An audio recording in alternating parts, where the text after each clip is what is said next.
हिमाचल प्राकृतिक खेती की ओर का लक्ष्य 2030 तक रखा गया है। इस दिशा में सरकार ने काफ़ी काम किया है और किस तरह के अभी जो है फील्ड में किस तरह की रिपोर्ट आई हैं, कितने लोग इससे जुड़े हैं और विभाग ने इस पर कितना आगे कार्य किया है और किसानों की रुचि कितनी इसमें पैदा हुई है और जो रासायनिक खेती छोड़ने भी एक बहुत बड़ा चैलेंज है हिमाचल में, तो विभाग ने इस दिशा में क्या कार्य किया है, इस बारे में बात करने के लिए हमारे साथ है deputy director Mohendra Singh Bhavani natural farming के। तो आइए हम जानते हैं इस दिशा में कि अभी तक सरकार की ओर से क्या कदम उठाए गए हैं। जी नमस्कार। जैसे आपने बोला कि नेचुरल फार्मिंग में जो है हमारा स्टेट आगे बढ़ रहा है, तो सरकार ने जो है एक लक्ष्य रखा है कि 2030 तक जो है कम से कम हमारे हिमाचल प्रदेश में जो है पूरी नेचुरल फार्मिंग जो है अडॉप्ट हो जाए। तो ये एक काफ़ी, जैसे आपने बोला, काफ़ी चैलेंजिंग काम है, नो डाउट, क्योंकि हमारे पास इस टाइम बहुत सारी टेक्नोलॉजीज़ हैं। आप जानते कि केमिकल फार्मिंग हम सदियों से कर रहे हैं और उसके बाद जो है एक ऑर्गेनिक फार्मिंग टेक्नोलॉजी आई, अब जो है ये नेचुरल फार्मिंग। तो किसानों के लिए भी एक काफ़ी चैलेंजिंग है और विभाग के लिए भी, क्योंकि नई नई टेक्नोलॉजीज़ है। तो ये एक प्राकृतिक खेती जो है एक बहुत ही नया सब्जेक्ट है एक तरह से। ज़्यादा नया भी नहीं बोलूँगा, क्योंकि जो हमारे पुराने टाइम से जो पारंपरिक खेती हो रही थी वो इसी बेस पे होती थी कि गौ आधारित इसमें होता था सारा। तो इसमें जो केमिकल्स वगैरह का जो है यूज़ नहीं होता है एक्चुअली। मैं बेसिकली अगर बताऊं तो नेचुरल फार्मिंग में ये है कि हम जो है इसमें कोई भी फर्टिलाइज़र यूज़ नहीं करते, कोई भी पेस्टिसाइड यूज़ नहीं करते, यानी कि बाज़ार का जो है हम इसमें फार्मर से कोई लेने के लिए रिकमेंड नहीं करते हैं। तो प्राकृतिक खेती जो है ये एक गाय आधारित खेती है, जिसमें गाय का गौमूत्र, गाय का गोबर और जो हमारी स्थानीय जड़ी बूटियां हैं उसके आधार पे ही ये जो है खेती की जाती है। तो इसके जो गाय के जो हमारे गोबर गौमूत्र वगैरह, इसके बेस पे ही संसाधन हमारे वो बनते हैं, घटक बनते हैं अलग अलग। तो ये प्राकृतिक खेती में जो है खाद और दवाइयों को छोड़ के जो है ये सारी चीज़ें इसमें यूज़ होती है। तो हिमाचल जो है पूरा इसमें काफ़ी अग्रसर हो चुका है और हमें इसमें बहुत अच्छे जो है पॉजिटिव रिजल्ट्स जो है इसके मिलने शुरू हो गए हैं। जब हिमाचल में प्राकृतिक खेती शुरू हुई थी तो उस दौरान कितने किसान जुड़े थे और अभी कितने साल हो गए हैं लोगों को जो है प्राकृतिक खेती, और आज की क्या पोजीशन है, कितने किसान प्राकृतिक खेती से जुड़े हैं? जी, आप जो अभी तक, जैसे आपको मालूम होगा कि 2018 से जो है ये प्राकृतिक खेती शुरू हुई थी।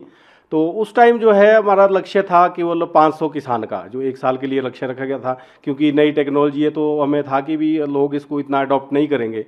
परंतु आप हैरान होंगे कि जब 2018 में ये शुरू हुई तो 19 में जो है हमारे पास 500 का लक्ष्य था किसानों का, तो कोई 3000 के आसपास हमारे पास 2700 कुछ लोग हमारे इसमें रजिस्टर हुए। और आप यकीन नहीं करेंगे 19 में जो है हमारे पास ये ही आंकड़ा 50,000 में चला गया। और उसके बाद 22 में आप हर साल जो है हमारा ये आंकड़ा दुगना होता गया। तो आज की डेट में आपको मैं बताना चाहूँगा, बड़े खुशी की बात है कि भी हमारे 5 साल ही इस स्कीम को चालू हुए हैं। तो अभी तक हमारे पास जो है 2,08,000 किसान तो हमने इसमें ट्रेंड कर दिए हैं, और जिसमें से 1,98,000 किसानों ने जो है प्राकृतिक खेती अपने पूरे खेतों में शुरू कर दी है। उसमें से कुछ लोग हैं जिन्होंने कुछ आधे खेत में की, आधे एरिए में की है, और ज़्यादातर लोग ऐसे जिन्होंने पूरे के पूरे खेती में जो है प्राकृतिक खेती शुरू कर दी है। इसके बड़े अच्छे इनकरेजिंग रिजल्ट्स आए हैं, क्योंकि अब इसमें जो प्राकृतिक खेती में जो है टेक्नोलॉजी हमारी, इसमें एक तो जो गौधारित और नॉन केमिकल बेस्ड हमारे इनपुट्स होते हैं, और दूसरा जो है इसमें मल्टी क्रॉपिंग सिस्टम है। इसमें सॉइल को जो है इनरिच करने के लिए बहुत अच्छी टेक्नोलॉजी, क्योंकि हमारी जो भूमि है वो बहुत ख़राब हो रही है केमिकल से। आपको मैं बताना चाहूँगा कि 1966 में जो है ये हरित क्रांति हुई थी। तो उस टाइम जो है फर्टिलाइज़र की जो है एक शुरू हुआ था ये, कि फर्टिलाइज़र खाद्य वगैरह जो हम डालने का जो प्रक्रिया शुरू हुई थी। तो आपको मैं बताऊं कि जो हमारा आंकड़ा है, तो उस टाइम 66 में जो है हम 1 हेक्टेयर के लिए 23 किलो जो है फर्टिलाइज़र की रिकमेंड करते थे, और आज की डेट में ये पहुंच के 54 kg हो गया, यानी कि 54 kg पर हेक्टेयर, जो कि आंकड़ा बहुत ज़्यादा है। तो इस करके इसके बहुत ज़्यादा दुष्परिणाम आने जो है शुरू हुए हैं, और जैसे आप जानते हैं पॉइजन तो है ही, हानिकारक है, और इसकी वजह से जो हमारे जो कैंसर्स हैं या इस तरह की कुछ बीमारियां हैं, कोई स्किन डिजीज़ हैं, आई डिजीज़ हैं, ये केमिकल की वजह से जो है काफ़ी ज़्यादा हो रही है। तो ये एक बहुत बड़ा चैलेंज था, इसलिए जो है किसानों ने इसको बहुत ही, इसका जो है बड़े प्राथमिकता से लिया है। लोगों का इसमें रुझान बढ़ रहा है, क्योंकि प्राकृतिक खेती में एक तो सबसे है कि जो हमारा लोगों का खर्चा कम करना है किसान का। तो क्योंकि हमने इसमें जैसे मैंने बोला कि बाज़ार पे हम इसमें बिल्कुल भी डिपेंड नहीं रहते हैं, हमने अपने गौ आधारित ही जो हमारे लोकल जड़ी बूटियां हैं उसके बेस पे ही हमारी सारी चीज़ें मैनेज हो जाती हैं। तो जैसे मैंने बताया आपको, हमारे जो 1,98,000 किसान हैं वो पूरी तरह से जो है प्राकृतिक खेती कर रहे हैं। उसमें सेब वाले भी है, दूसरे आम वाले भी है, या दूसरी जो फ्रूट वाली वेजिटेबल्स, सभी लोग जो है इसमें इस तरीके से कर रहे हैं। तो एक तो हमारा जैसे शुरू से नारा रहता है कि सबसे पहले आप जो है अपने खाने के लिए नेचुरल फार्मिंग करें, वी केमिकल को छोड़ दें। और बड़ी खुशी की बात है कि अब हमारे इसमें कमर्शियल भी जो है क्या बोलते हैं लोग इसमें आगे आ गए हैं, और वो मार्केट में जो है नेचुरल फार्मिंग का हमारा इसमें प्रोड्यूस आना शुरू हो गया। अच्छा, हम जानना चाहेंगे ये मतलब लोगों को आदत पड़ गई है, लोगों को क्या ज़मीन को भी अब आदत पड़ गई है, रासायनिक और कीटनाशक का बहुत ज़्यादा छिड़काव हो रहा है, और व्यावसायिक तौर पे तो खासकर जो है कीटनाशक का और जो खाद है उसका बहुत रासायनिक खाद का प्रयोग होता है। तो ये कितना चैलेंजिंग है विभाग के लिए कि रासायनिक खेती से प्राकृतिक खेती की ओर मोड़ना, और उसमें किस तरह से वो लाभ कमा सकते हैं जैसे रासायनिक में होता। तो इस दिशा में कितना चैलेंजिंग है विभाग के पास ये कार्य। ये देखिए, आपने बहुत ही अच्छा प्रश्न पूछा है। ये बहुत बड़ा चैलेंज है हमारे लिए, क्योंकि अभी तक जैसे आपने बोला हमारी ज़मीन को जो है आदत पड़ चुकी है। जैसे मैंने आपको बोला 1966 से लेके हम कंटिन्यू फर्टिलाइज़र और पेस्टिसाइड्स यूज़ कर रहे हैं। अब हमारी ज़मीन जो है बिल्कुल एक तरह से इसका ऑर्गेनिक जो मैटर होता है, जिसकी हम ह्यूमस बोलते हैं, जो हमारी जो फर्टिलिटी, जिससे सॉइल की जो उपजाऊपन जो होता है ज़मीन में, वो ऑर्गेनिक मैटर से होता है, ऑर्गेनिक कार्बन से होता है। तो वो कार्बन हमारा बिल्कुल ख़त्म हो गया, क्योंकि आप जानते हैं कि लोगों ने पशु पालने छोड़ दिए हैं, हमारा गोबर वगैरह बहुत कम हो गया है। तो इससे जो है ज़मीन बिल्कुल ख़राब हो चुकी है। तो जैसे आपने बोला कि इसको हम कैसे करेंगे, तो नेचुरल फार्मिंग एक बहुत अच्छा विकल्प है। इसमें देखो, एक तो सबसे पहले जो हम ज़मीन को सुधारते हैं, तो ज़मीन के लिए जो है हम जैसे इसमें हम एक आच्छादन कराते हैं। सबसे पहले जो आच्छादन एक बहुत ही अच्छी टेक्नोलॉजी है कि जो हमारा लोकल जो जड़ी बूटियाँ हैं या लोकल घास फूस जैसे वेस्ट बच जाता है, उसको हम उसी ज़मीन में दफना देते हैं, या इसको हम कन्वर्ट करा के जैसे हमारा एक घन जीवामृत हम बनवाते हैं। वो एक गोबर का जो है एक सॉलिड रूप है, उसको माइक्रोबियल उसमें हम इनोकुलेशन करते हैं। तो उससे क्या है कि वो उसकी पावर जो है, उसकी जो फर्टिलिटी है वो कई गुना बढ़ जाती है। उससे माइक्रोबियल जो हमारे जो सूक्ष्म जो जीवाणु हैं हमारे, जो ज़मीन के लिए बड़े लाभदायक होते हैं, वो उससे रीजनरेट हो जाते हैं, जो केमिकल से बिल्कुल ख़त्म हो चुके हैं। अब जैसे आप जानते हैं कि जो हमारे केंचुए हैं, जिनको हम अर्थवर्म बोलते हैं, अर्थवर्म हमारे बिल्कुल केमिकल से ख़त्म हो चुके हैं, ज़मीन में आपको नहीं मिलेंगे।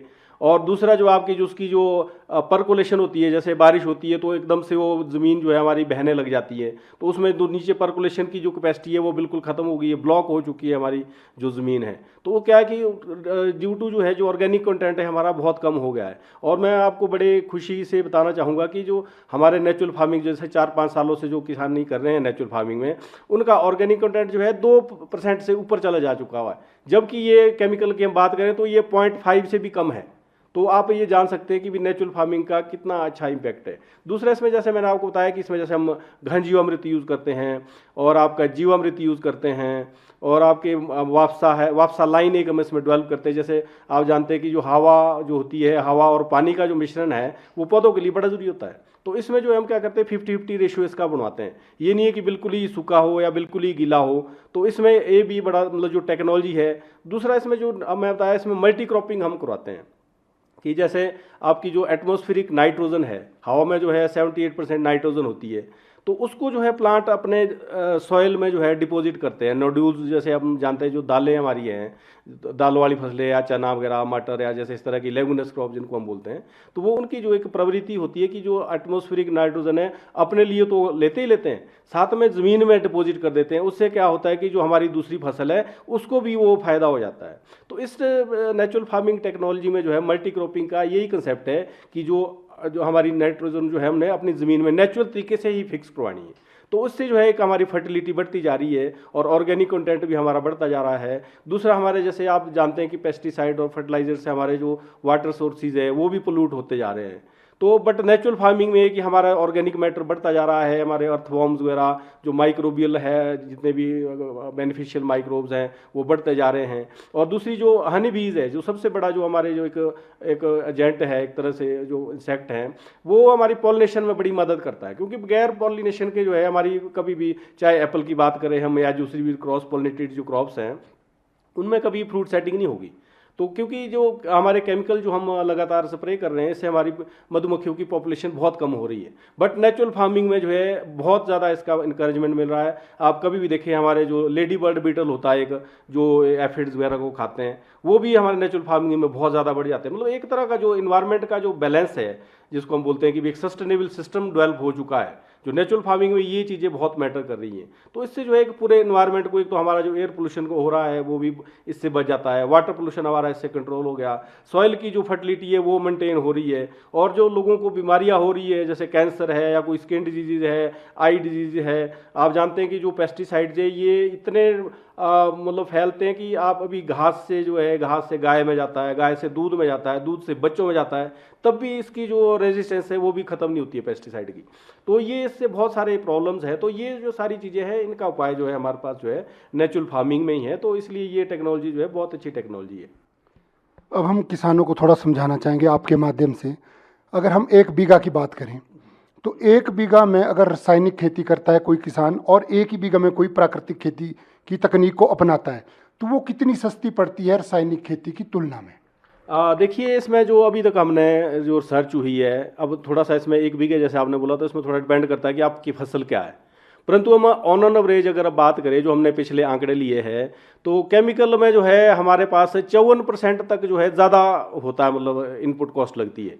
और जो हमने जो टोटल एनालिसिस की, तो आपकी 54% जो है केमिकल में ज़्यादा लगेगा और उतना कम जो है नेचुरल फार्मिंग में कम लगेगा। और दूसरा, जो जहाँ तक प्रॉफिट की बात है, अगर हम ओवरऑल प्रॉफिट देखें तो इसमें जो है 27% जो है आपको ज़्यादा प्रॉफिट मिलेगा नेचुरल फार्मिंग में as compare to chemical farming. क्योंकि केमिकल फार्मिंग आपको खाद आपको खरीद के करनी है, आपको जो है बीज आपको खरीद के करना है, दवाइयाँ आपको खरीद के करनी है, और कई लोग वीडीसाइड डालते हैं वो आपको खरीद के करना है।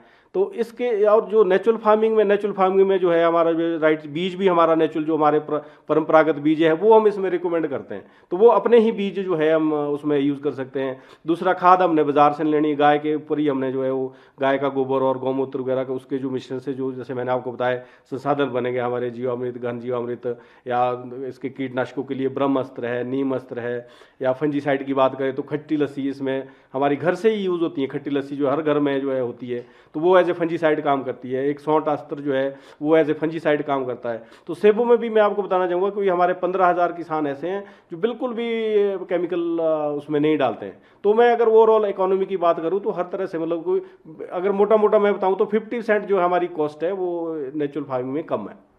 अच्छा, अब हम लास्ट में जानना चाहेंगे, क्या कोई मार्केटिंग के लिए भी सरकार इनके प्राकृतिक खेती वालों की कोई अलग से मार्केटिंग के लिए भी सुविधा है, ताकि एक डिफरेंस हो जाए कि प्राकृतिक खेती के उत्पाद और रासायनिक खेती के उत्पाद में एक अलग जो है ग्राहकों को भी, जो बाहर से आते हैं कि ये जो है पर्यटन नगरी है हमारा हिमाचल प्रदेश जो है पर्यटन के से है, तो कैसे लोग ये करें कि भाई ये प्राकृतिक खेती के उत्पाद हैं या एक रासायनिक खेती, तो इस तरह से अलग मार्केटिंग के लिए सरकार क्या करने जा रही है? हाँ जी, ये भी आपने बहुत अच्छा प्रश्न पूछा है। एक्चुअली ऐसा है कि अभी तक जो है मार्केटिंग का ऐसा सच अलग से हमारे पास कोई प्रोविजन नहीं था, पर अब गवर्नमेंट की जो प्लानिंग है उसमें ये कि नेचुरल के लिए जो है अलग से ही मंडियाँ की जाए।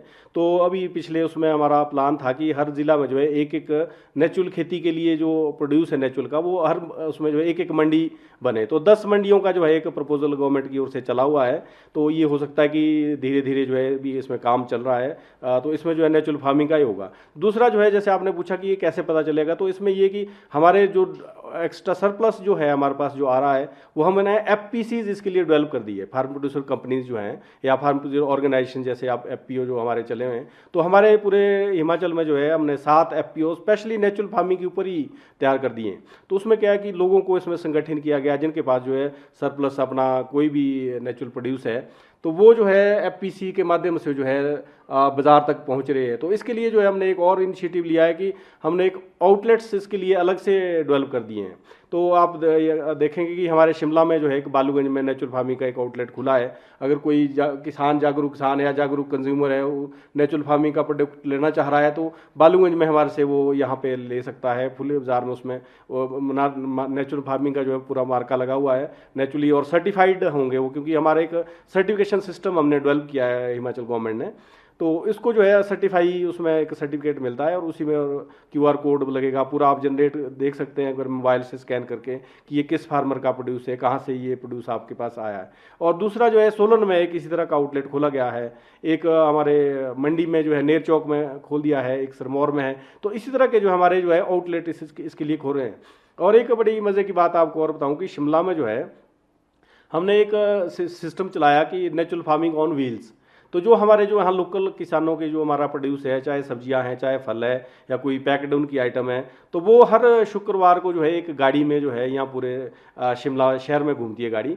तो वो शुक्रवार का उसके लिए दिन फिक्स किया गया है। तो वो पहले तो सेक्रेटेरिएट जाती है मॉर्निंग आवर्स में, उसके बाद यहाँ डायरेक्टरेट ऑफ एग्रीकल्चर में, और यहाँ लोकल आसपास वो चक्कर लगाती है। तो मैं आपको बड़े उससे खुशी से बताना चाहूँगा कि जब भी हमारी गाड़ी आती है तो इतनी लंबी लाइन वहाँ लग जाती है लोगों की उसके प्रोड्यूस को लेने के लिए। तो मतलब काफ़ी हमारे लिए जो है उत्साहवर्धक ये इसके रिजल्ट्स है।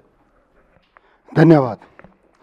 Thank you. अभी हमने जो है हिमाचल जो है प्राकृतिक खेती में किस तरह से कार्य कर रहा है और कितना अभी तक काम हुआ है और किस तरह के जो है चैलेंजेस हैं, तो इस बारे में हमने जो है डिप्टी डायरेक्टर जो नेचुरल फार्मिंग के हैं महेंद्र सिंह भवानी जी, उनसे बात की। ETV भारत के लिए रश्मिराज भारद्वाज के साथ लक्की वर्मा की रिपोर्ट।